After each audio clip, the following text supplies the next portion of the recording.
Good morning and welcome to the channel. If we haven't met before, my name is John. In today's video, I'm going to refinish our deck. It's been about 4 years since we've refinished this, so you can definitely see that the finish on it has come off and it looks pretty ratty.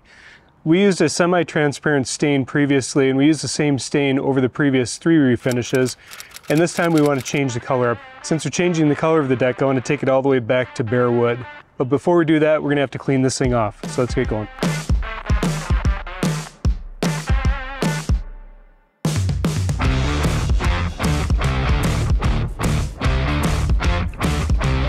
Now for the sander, I'm running a 3" by 18" belt sander with 80 grit sandpaper to start with. We may step it down to 120 grit as we get closer to finishing. And then for detail sanding, I'm going to use this oscillating multi-tool. Got the 80 grit and the 60 grit, and I'll probably start out with those guys right there. I really don't like sanding. This is my least favorite part of the job, but it's got to be done. So we're going to get that started right now.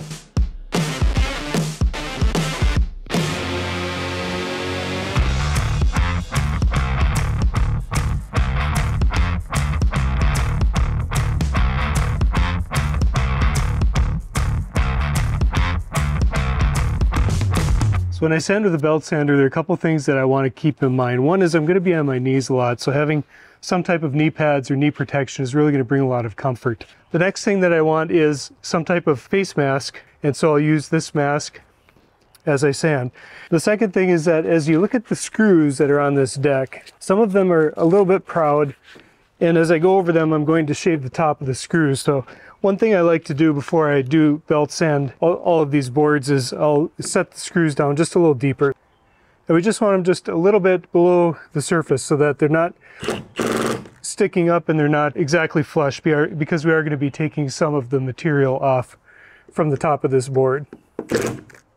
As I sand, I'll come in on this side of the board because the belt actually comes right up to the edge, to this edge of the sander.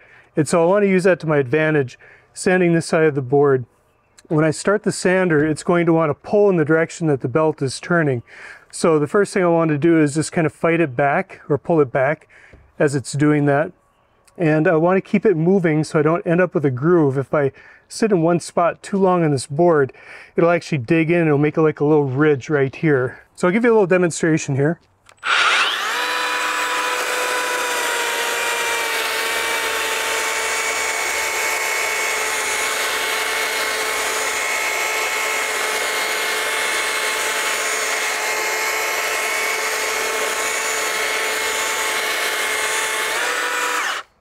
I just want to work that back to the point where I take most of the stain off of the top and I get to the wood that's underneath without going too deep into the wood.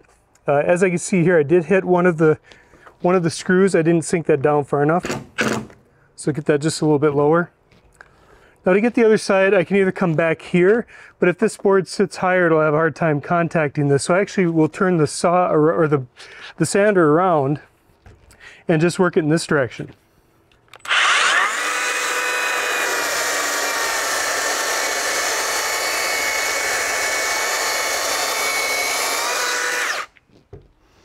And now I see that I've got just a little bit of stain left here on the top and a dark spot where the stain maybe wore a little bit and I got some weathering in the board underneath.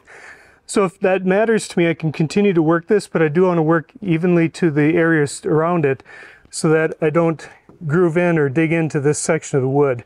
I can also come back with an orbital sander and just work over this spot to smooth it out. And I probably will, because on the belt sander, I'm using 60 grit sandpaper.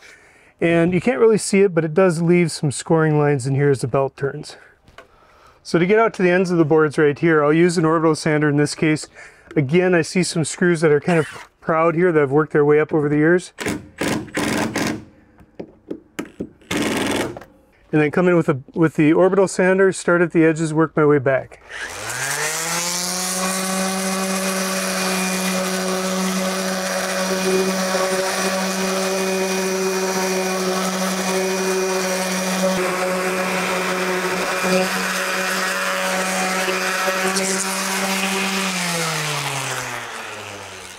And then once I've got the ends of the board sanded, I know that my belt will reach out here and get the rest of it. So I could actually start the belt sander right here.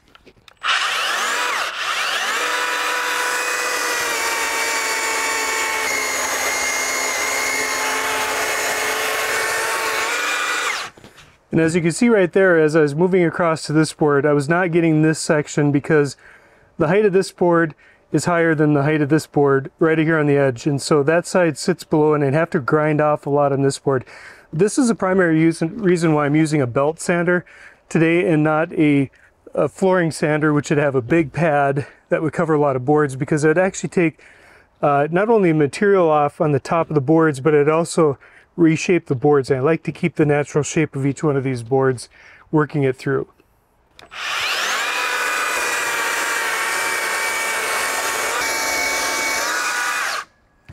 You want to be really close to the belt sander as you get up close to the wall, because if it digs in, it will leave a nice, not a nice groove right here.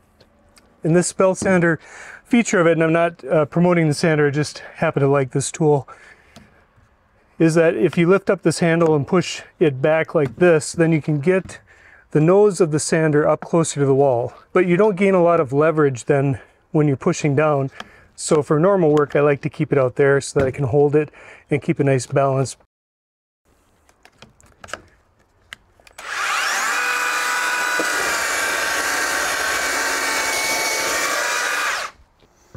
And that is pretty good right there. Now we've got the surface of the deck all sanded. I'm just going to take you in a quick walk around of how we did this. For the steps and the flat surfaces on the deck itself, I use this belt sander. It is cordless belt sander. I do have a corded belt sander that I've used for years, and I thought I'd try out the cordless option. It works very well, but it is a battery hog. It takes a lot of batteries to get through this.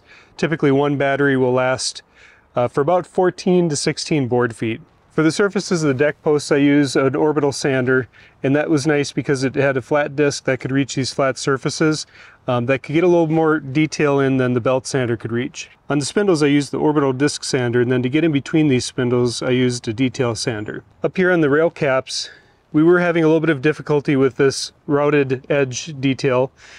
As you can see here with the detail sander, just couldn't get into the groove, and so we could sand it by hand using just some sandpaper on a block or a form to get through that. But I actually thought I would just reroute this edge, give it a nice clean edge.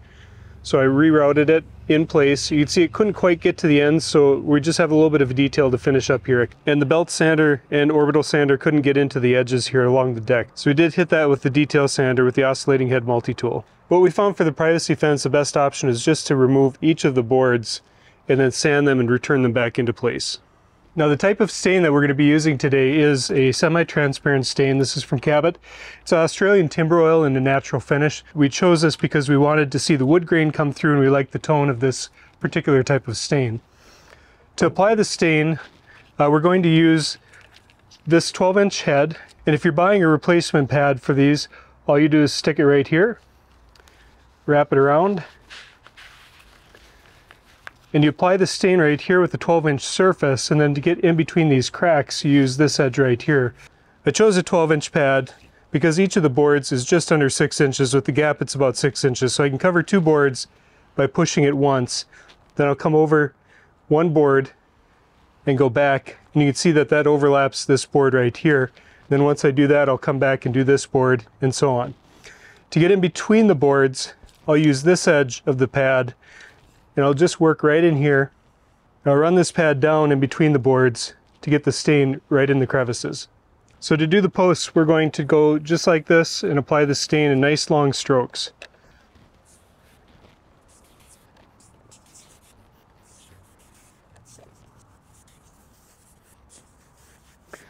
And once you get a coat of stain on, what you could do is just take the brush, run it down the entire length just to smooth out any lines that might be there. This is a nice thin oil-based stain, so it goes on pretty thin. It doesn't leave streaks, but it's always good to brush it out just to make sure you have a consistent stain. On these areas where you overlap, you want to make sure that you run the brush or the stain pad all the way through that overlap just to even it out so that you don't have dark spots on the board where the stain collects.